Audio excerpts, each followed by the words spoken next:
I never thought my quiet Thursday evening would start with her voice on the intercom. "Ethan, it's me. Can I come up?" I froze mid-step, a cup of tea in one hand, a folded blanket in the other. Her voice had that brittle edge, the kind that says something's already broken. It was Olivia, my boss's wife, or soon-to-be ex-wife. If what I'd overheard earlier was true, I buzzed her in before I could think better of it. The hallway outside my apartment door echoed with the click of her heels. I opened it just as she raised her hand to knock.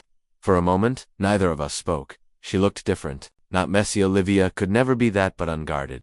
No lipstick, slight smudge of mascara beneath her lashes. Her coat still buttoned, like she hadn't planned to stay long. I stepped aside, and she walked in like someone stepping onto unfamiliar ground. "You live here?" she asked softly, glancing around my one bedroom like it was a museum exhibit. "Yeah, it's not much. No, it's single quotes warm." She didn't mean the temperature. I shut the door, and just like that, the space between us shifted. I've known Olivia for almost 2 years now, first through office parties. Then when she began popping in at the firm more regularly, she always smiled at everyone, but with me, it lingered. At meetings, I'd catch her watching me when she thought no one noticed. When her husband, my boss, Charles, talked over me, she'd gently step in, redirecting the attention back. Little things, subtle, but I noticed, and I think she knew I did. I always told myself it was nothing, just a friendly warmth, just professional kindness. But then came the whispers around the office.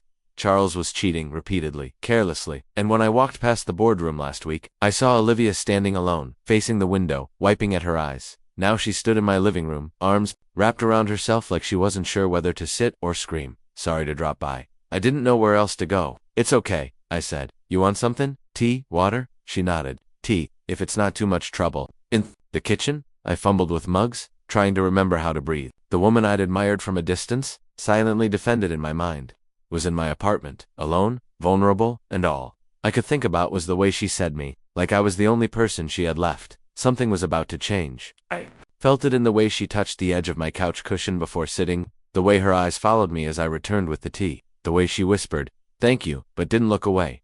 And in my chest, somewhere quiet and hidden, something began to stir. I handed her the tea and watched as she cupped it with both hands, as if holding something precious or maybe just trying to stay steady. She sat on the edge of my couch, legs crossed neatly, her coat still on. Her presence filled the room differently, now, less elegant, more human. "Remember that Christmas party last year?" she asked suddenly, when Charles gave that speech. I let out a short laugh. "The one where he compared himself to Elon Musk, and forgot to thank the entire design team," she said, grinning behind the rim of her mug. "You looked like you wanted to disappear." I almost did. I was halfway to the coat closet. She laughed, and for a second, the lines of sadness around her eyes softened. It wasn't the first time we'd joked like this. There were always these quiet moments between us across catered dinners, awkward corporate retreats, charity events she was forced to attend. Little comments passed under our breath while Charles pontificated to anyone who would listen. A shared glance across the room when things got uncomfortable. A silent language of being outside the center. "It's weird being here," she said, eyes scanning the room again. "I always imagined your place would be more bleak." "No," she said, smiling. "More, structured, like you." I raised an eyebrow. "You think I'm structured? Ethan, you alphabetized the files and color-coded them." "Guilty." "Maybe I like control," I said, "at least where I can get it." Her smile faded. Not all at once, but slowly like a candle burning low. She stared into her tea. "Do you ever feel like your life doesn't belong to you anymore?" I didn't answer right away. I didn't need to. I just let the question settle in the space between us. A light rumble of thunder rolled in the distance, unexpected for a dry forecast. I looked out the window, dark clouds crawling in from the west, the sky quickly draining of color. "Drove?" I asked. "Yeah." I moved to the window. "You might be stuck here a while." She came up behind me, close enough that I felt the warmth of her body at my back. Her reflection appeared beside mine in the glass, two figures in a frame of gray rainlight. She didn't move away. "I don't mind," she said softly. "If you don't." Our eyes met in the reflection. Something unspoken passed between U.S. recognition, maybe, or permission. I turned slightly, enough to face her, and she took a step back. Just a step, still close. "I can grab you something to wear," I offered, "in case you need to stay." "You offering me your sweatpants? They're extremely comfortable. You should feel honored." She said, walking back to the couch with a sly smile. "You and your structured, comfortable life." There was a pause as I fetched her a blanket and the backup charger for her phone. When I returned, she had kicked off her heels and tucked her legs under her, her coat draped beside her on the couch. The hem of her blouse had pulled slightly loose on one side. Her hair, no longer perfectly pinned, framed her face softer than I'd ever seen it. "You okay?" I asked. She nodded. "It's just strange, being here. With you? Like this." I sat beside her carefully, leaving space. You can talk, if you want, or we can just sit. She glanced at me then, really looked. You always let people be who they are, don't you? I shrugged. Only if they want to be. Another rumble of thunder. This time, the rain started. Hard, sudden. She leaned back, eyes closed, as if the sound was a relief. And for a long moment, we just listened together, the flickering candle, the tapping on glass, the quiet thrum of hearts beating slower now. But inside me, I wasn't calm. I wasn't sure when it had happened, but somewhere between the Christmas party laughs and the rain-soaked silences, I'd stopped thinking of her as someone else's wife. She was just Olivia now, and I was starting to want more. The rain turned relentless by midnight. I'd offered her the bed, insisted really, but she refused, laughing quietly, like the idea of taking it would be a step too far. I'm not about to kick you out of your own life, she said, curling up with the blanket on my couch. Still, I stood in the hallway longer than I should have, watching her settle in. The overhead light cast a soft shadow across her face. She looked tired in a way I didn't have words for, like someone who'd been brave for too long. You sure you're comfortable? I asked again. She pulled the blanket tighter around her shoulders. I'm not fragile, Ethan, just tired, really tired. I turned away before I said something I couldn't take back. The rain softened to a whisper, and the world outside my windows went quiet. I lay on my bed, staring at the ceiling, unable to turn off my thoughts.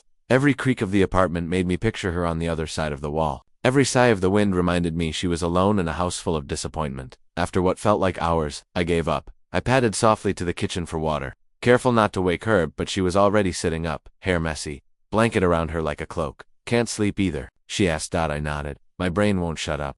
She gave a soft chuckle. Welcome to my world. I stood awkwardly with the glass in hand. Want something? Tea. Water. She thought for a second, then said, tea, again, but only if we sit on the floor this time. The couch makes me feel like I'm being interviewed. So we sat cross-legged on the living room floor, backs against the couch, warm mugs between us. Closer than before. Tell me something no one knows about you, she said suddenly. I blinked. That's a lot of pressure. She nudged me with her shoulder. Come on, fair trade. I hesitated, then offered, I used to want to be a jazz pianist. Seriously? Yeah, I took lessons for years. Even applied to Berkeley. What happened? My dad said it wasn't practical. Told me to study something that would pay the bills. I never even told him I got in. She was quiet for a beat. Then, do you regret it? Every time I hear someone play Coltrane, I said, half smiling. She looked at me. Looked. You should have gone. Her voice cracked just a little on should have, and I wondered if she was thinking of her own path. Of things lost to someone else's choices. She sipped her tea again, and when she set the cup down, her fingers brushed mine. Not on purpose, but not exactly accidental either. She didn't move them right away. Neither did I. A silence stretched between us, not awkward but charged. My chest felt too tight, like I was breathing too much and not enough at once. Your hands are cold, she said softly. I looked at them. So are yours. She turned her palm and slid her fingers into mine, lacing them together. No warning, no explanation. Just warmth. I shouldn't be here, she whispered, eyes on our hands, but I didn't know where else to go. You're not just here, I said quietly. You chose to come here. Her eyes flicked up to meet mine. Everything in me screamed to lean in, to kiss her, to say the things I'd buried under professionalism and distance and logic, but something about the moment held me in place. The fragility of it. Like if I moved too fast, it would break. Ethan, she said, barely a breath. What are we doing? I didn't have an answer. Not one that would make it easier. Not one that would make it right. But then the power went out. A loud pop from somewhere down the block, followed by darkness, complete and sudden. She gasped softly, startled. I stood quickly, moving to the window. Transformer blue. I said, street's dark too. Do you have candles? In the drawer? She followed me to the kitchen, hands brushing my back as she passed behind me. I lit 2 candles, setting them on the counter. The glow cast golden halos on her cheekbones. I forgot what quiet really sounds like, she said. You can stay in here if you want, I offered, just until the lights come back. It's warmer. She looked up at me, eyes wide but calm. Only if it's not weird. It's already weird, I said with a faint smile. But I don't mind. We sat on the bed, both leaning back against the headboard. We didn't touch, not yet, but our shoulders were close enough to feel each other breathe. I feel like I'm going to regret tonight, she murmured. I turned my head. Why? Because this feels safe, and I haven't felt safe in a long time. She looked at me then, direct, unblinking, and I knew. She wasn't just talking about the storm, or her marriage, or tonight. She was talking about us, about something that had been growing silently, slowly, beneath every stolen glance and half smile for the past year. Something we had both tried to ignore. But here now, in the dark and quiet, I felt it settle between us. Not as a question, but as a possibility. The candlelight softened everything, edges, shadows, the weight we were both carrying. Olivia sat beside me, one leg tucked under her, her fingers absently curling the edge of the blanket that covered us both. She hadn't said much since we climbed into the bed, just small things like this feels strange, or I never thought I'd be here, but I could feel something rising between us, quiet and insistent, like heat building under the surface, and I didn't know what to do with it. She reached for her mug on the nightstand, half full and cooling. Her fingers brushed mine again, and this time I didn't pretend not to notice. Neither did she. She didn't pull away. "You're quiet," she said, voice low. "So are you." She smiled softly. "We've never had this much silence between us. I think we've just run out of things we're allowed to say." She turned her head, her eyes searching mine. "Do you really think that?" I looked away, then back again. "I think I've spent a long time trying not to say things, because I thought it wasn't my place." The air between us went still. She set the mug back down. "And now? I don't know," I whispered. "Now you're here, and I'm still trying to do the right thing, but I'm not sure what that even is anymore." Olivia was watching me closely. Her gaze wasn't soft or playful, now it was serious, like she was measuring every breath I took. "You've always been careful," she said, "even when you were angry, even when Charles said things he shouldn't have." "He's my boss," I said automatically. "He was my husband." The word was landed like a soft blow between us. She looked away for a moment, then back again. "Did you know I used to hope you'd come up to me at those events, even just to ask how I was doing? I didn't think I had the right." "You didn't," she said quietly, "but I still wanted you to." I let the words hang. She wasn't being cruel. She wasn't toying with me. She was being honest and maybe a little scared, too. "Why are you telling me this now?" asked Dot. She took a breath. Not quick, not shaky, but slow, like she was steadying herself. "Because tonight, for the first time in months, I feel like I'm allowed to speak." I sat up straighter, resting my elbow on the pillow. She mirrored me unconsciously, our knees brushing beneath the blanket. "I should probably tell you something, too," I said. She tilted her head. "Yeah." I looked down at the place where our legs touched. "I think I've cared about you longer than I was willing to admit."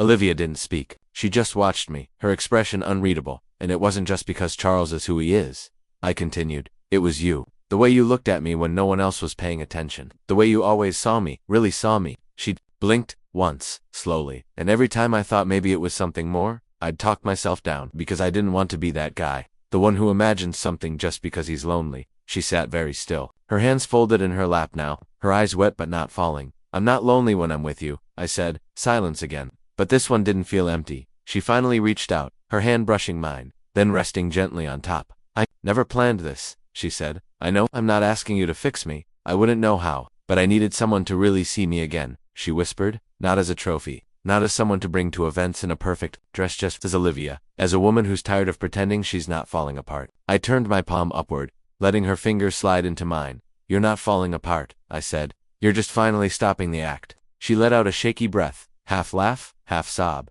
Then she leaned in, not suddenly, not all at once, but slowly, like a question. And I answered by meeting her halfway. Our foreheads touched, first soft, tentative, then the bridge of our noses. The world shrank to the space between us, and then finally, her lips brushed mine. It wasn't a kiss, not really, more like a confession. But when she leaned in again, it deepened. Her hand found my chest. Mine curled around the back of her neck. She tasted like tea and something unspeakably human, grief and hope and want, all tangled together. When we pulled back, our breathing was uneven. "I shouldn't be doing this," she said. "You're not doing it alone." Her eyes closed. "That scares me more." I let my thumb trace a slow line along her jaw. "You don't have to decide anything tonight." She leaned into my hand. "Then let me stay here, just here for a little while." I nodded, and we lay back side by side. No more words, just the warmth of bodies near but not tangled, the comfort of knowing neither of us was pretending anymore. As she drifted to sleep, her head resting lightly against my shoulder, I stared at the ceiling again. Only this time, I wasn't restless. I was awake in the quiet way people are when something important has just begun.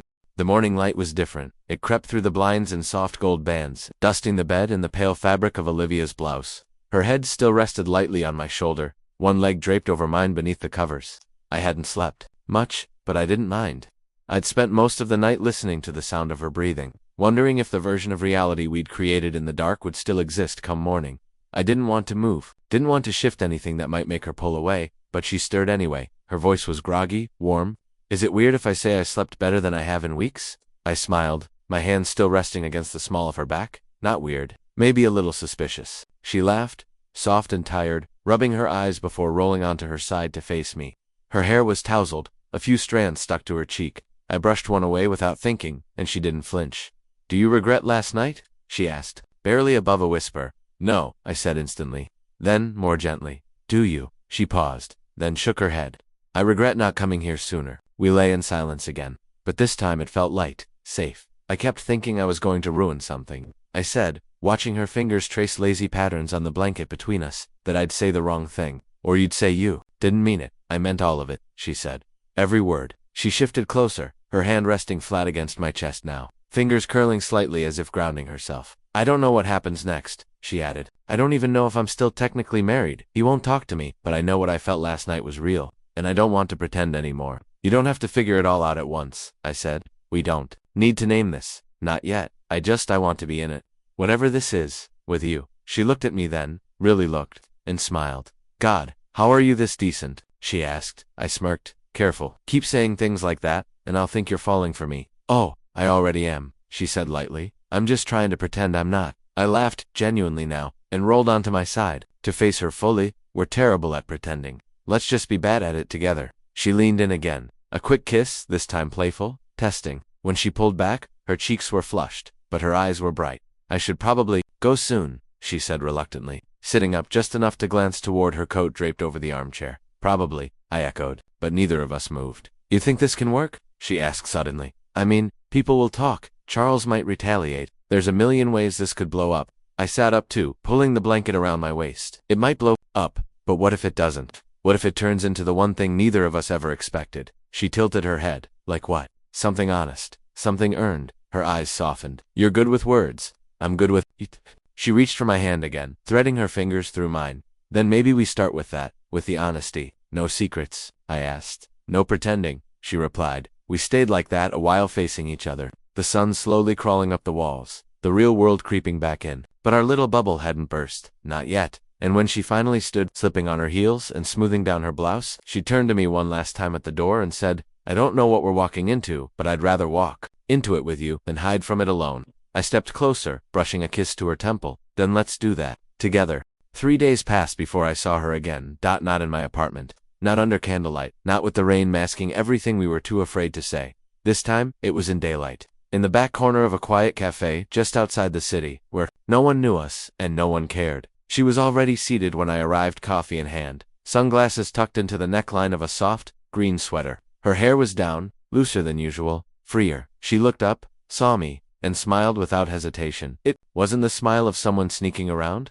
It was the smile of someone who had made a decision. I sat across from her, suddenly nervous, like we were on a first date. But her voice settled me instantly. I told him, she said simply. I didn't pretend not to know what she meant. How did he take it? Not well, but that's not my burden anymore. She stirred her coffee, eyes focused on the swirl of cream and shadow. He said things, she continued. Ugly things. But then he said something that actually made me laugh. He said, I always knew you liked him. I leaned back. Liked. She smirked. His word. And what would your word be? Her eyes flicked up, locking with mine. Safe. Seen. Wanted. Something in my chest tightened quietly, but deeply. We talked for hours. About everything and nothing. How she planned to file for divorce. How she wanted to go back to school, maybe even travel. How she wasn't sure who she was without being someone's wife. I didn't push. I just listened. I wanted her to rediscover who she was, even if it meant some distance for a while. But then she reached across the table and placed something in my palm. A tiny silver key. I looked at it, puzzled. To the place I'm renting starting next week, she said. If you want to visit, or stay, or just come by when the silence gets too loud. I closed my fingers around it, heart beating faster than I wanted to admit. You sure? I asked. No, she said, smiling. But I want to be. And that's a start. We left the cafe hand in hand. Not tightly, not defiantly. Just together. Like we were walking towards something we'd both chosen, for once. And on the drive back, she reached over and turned the dial on the radio until a jazz station crackled in Coltrane. She smiled. You owe me a piano recital, by the way. I laughed. You're really going to make me drag that keyboard out of storage. You better. I have high expectations now. The music played on, soft and smooth, winding its way between us. And I realized then it wasn't just about being in love with her, it was about being ready to love her. To show up every messy, uncertain day, to choose her. Not because she needed saving, but because she'd finally decided she was worth being chosen. As we pulled up to her building, she paused before getting out. I don't know where this ends, she said, but I know where it starts. I reached for her hand. Right here. She nodded. I leaned in, pressed a kiss to her knuckles. Then let's begin.